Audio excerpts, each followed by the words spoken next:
Okay, so let's have a quick look at our charger and the charging process. Okay, now like I say, of course it's your choice. There are millions of different chargers on the market, but in FPV I've seen so many people use this thing, and it's just a brilliant charger.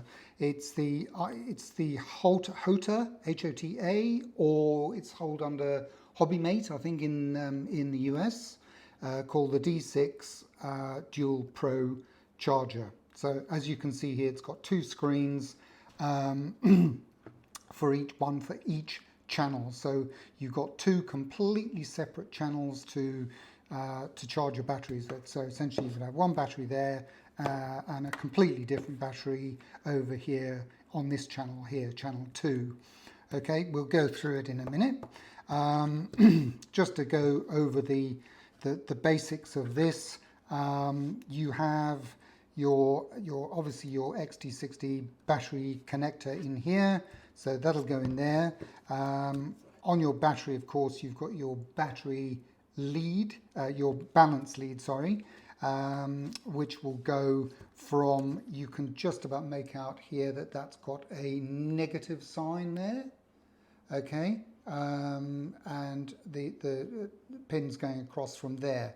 So obviously the black is the negative, so you'd plug that in from that side there. Generally speaking, plug in your XT60 first, and then plug in your balance lead. All right, so we'll do that in a second.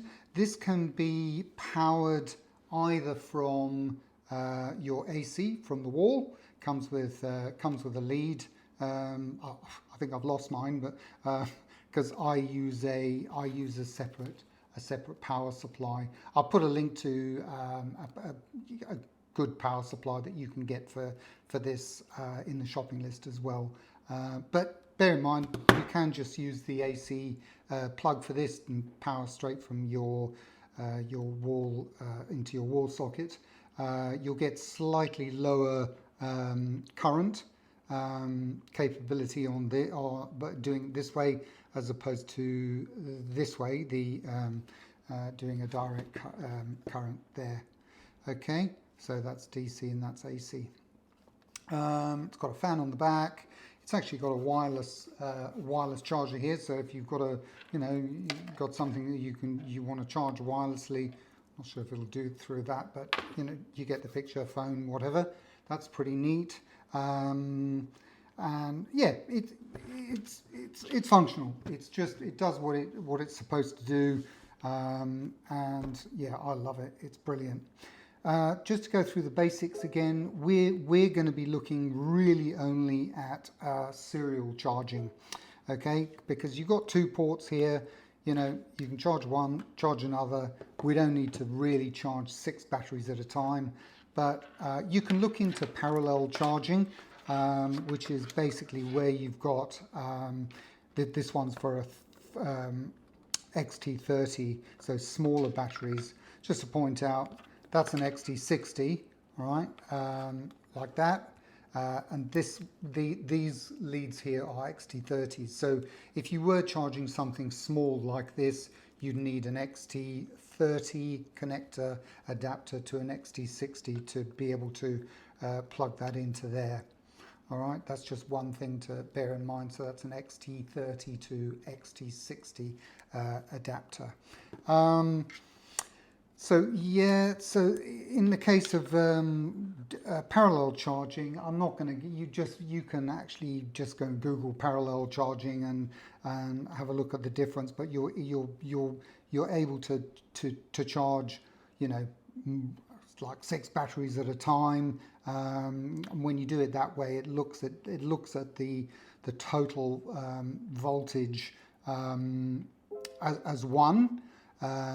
So say you were charging 2 1300 batteries, you'd set your amperage to double 1300. It's got its drawbacks though, because number one, it's more dangerous. The batteries need to be the same cell count. They all need to be like a 4S or a 6S. The batteries basically need to be the same brand and model. Like I say, have to be approximately the same voltage. So if that was down to, say, 3.9, sitting at 3.9, and that was 3.6, 3.7, you couldn't parallel charge these. But just to let you know that that's an, an option you might want to look into. This is a parallel board, so obviously that would go in there. That would go negative on that side to there, and then you just plug in. If these were XT60 connectors here, you would just plug in your battery to that there. So that would pinch in there. If this was for an XT60, that would just go in there. You'd line them all up. But like I said, I'll put it up on it's in the lesson notes as well. All of the gotchas for this. Be very careful. They have to be the same voltage. If they're not, if there's any, between 0.1 of a volt or something like that, it can be disastrous, and you can end up in a fire. So we don't want that. That's just another version that I had. That's quite a nice brand, actually, called ISDT, that make that. Four port XT60 charger, balance lead, XT60 plugs in, and away you go. So you plug in your balance leads onto the side here. That's another option for that. If you're charging 1S, obviously we're looking at a 4 to 6S quad here, but if you do charge 1S batteries, obviously you can't plug this into here, so you'd need a board. This isn't a balance board, this is just a charging board for 1S batteries. Generally speaking, 2S batteries come with a XT30 connector, whereas these 1S come with this different kind of connector here. See, there are two different kinds. Can't remember the names of them, but yeah. So there's that. So different types of connectors, remember that. And what we'll do now is we'll just go through the very basics. Obviously, you're going to have a look at a couple of videos on this device itself, but we will just plug in, okay, a battery. So actually, let's use our new battery here, which is, this is actually brand spanking new, and it's an 1100 mAh 6S battery. So it will read that when you put in your balance lead, okay, in there, and you'll see, if we go to that channel, you'll see that this is nicely at a storage voltage of 3.8 something, 3.82, if you can see that, which is what it should be, okay? This is from the factory. It's sitting at 3.82, which is roughly what we want. They're not all exactly the same, okay? So we could actually go in, sorry, let's go back to channel 1, and if we press the task, you can see here we've got a number of different tasks. So we've got a charge, we've got a discharge. Generally speaking, don't use that unless you want to, discharge all your batteries. Storage charge is a very important one, as I said, but in the LiPO basics. You need to have your batteries at a storage voltage of 3.8, and you can actually set what that is. So if I wanted to do storage, okay, it'll tell you here, it's looking at the cell count there, okay, it's telling you it's a 6S and the cell voltage is 3.8 for storage, okay. If we went and did that to charge, okay, we'd need to check cell voltage would be charging to 4.2. But the important thing now is if you are going to charge, okay, battery type, it's got different battery types as well. We're only using LiPO, cell count 6S, but the important thing here is the current setting, okay. That'll, I don't know what the defaults to it. It does different things at different times, but because we are using a 1100 mAh battery here, we want to set this to 1.1 to charge at 1 C rating. Remember we discussed our C rating, how much it can charge or discharge at. and 1C is 1 times the recommended sort of charge or discharge rate. So you could put this up to like 1.5, 1.6. I generally charge at 1C just to be on the safe side, so only what it's supposed to be. So this is a 1100 battery. If it was the 1300, okay, this one here, it would still be a 6S, but I'd put it up to 1.3 amps, okay, because that's 1300 mAh.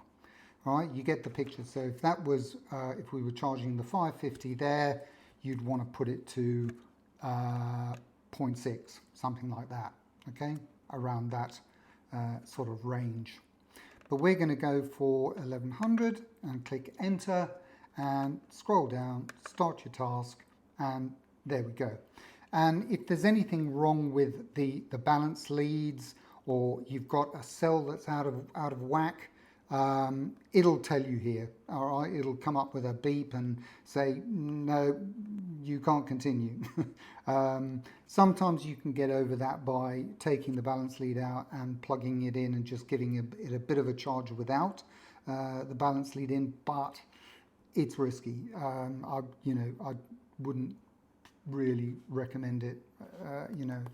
If it's not reading it properly, generally speaking, you've got a problem with your battery. So that's charging there, 1.1, 1.2 volt amps, okay, which is what we wanted, which is what we set. All right, and we can see that the voltage is going up. So I don't want to do that at the moment because I want this actually at storage. So let's go in and storage charge this. So we'll go back to this here and say, okay, we want so you can balance all the cells out as well, okay, so that they're not nice and all even at, whatever range they're roughly at the moment. So if this is 3.8, it'll balance them out at 3.8. If it was 4.1, okay, which you don't want to keep your battery stored at, remember, it would balance them out at that. But we want storage, and it's going to do it to 3.8, and we are, again, got a current setting of 1.3, so I like to put that down to the 1C rating because it's an 1100 mAh battery, and click storage, okay? So this is actually discharging the battery now because the voltage in here now is 3.83, and you can hear the fan whirring away because it's trying to get it down to 3.8. So this is now acting as a resistor, as it were, and dissipating heat. So that's one thing I wanted to mention, is that if you come back and your race, happened to me many times, the race day is cancelled, and you've charged your batteries overnight or early in the morning, and you've ended up with 6 batteries fully charged. What do? You can't go flying because it's raining or whatever, I don't know, for whatever reason. So if you needed to discharge like 6 batteries from 4.2 to 3.8 volts, this will do it. But you will shorten the lifespan of this guy if you do it with this. But you can get a smart discharger made by these guys, actually, by ISDT, very reputable company, that you can have separately to your charger, okay, which you really want to use only as a charger. So like I said, you've got 2 channels here, and we've already put that into channel 1. So we're going to go to channel 1, and if you press that, you go from channel 1 to channel 2. You can see both channel 1 and channel 2. Both on channel 1, we will go and start that. So that's going to do that storage discharge. And if I wanted to plug in a completely different battery, okay, that's the beauty of this. It's like, think of it as two separate chargers. Again, that you can see the little negative symbol over there. That's where the black goes. Okay, So that's sitting at 3.8, sorry, we're still on channel 1 here. So we go to channel 2 and we can have a look at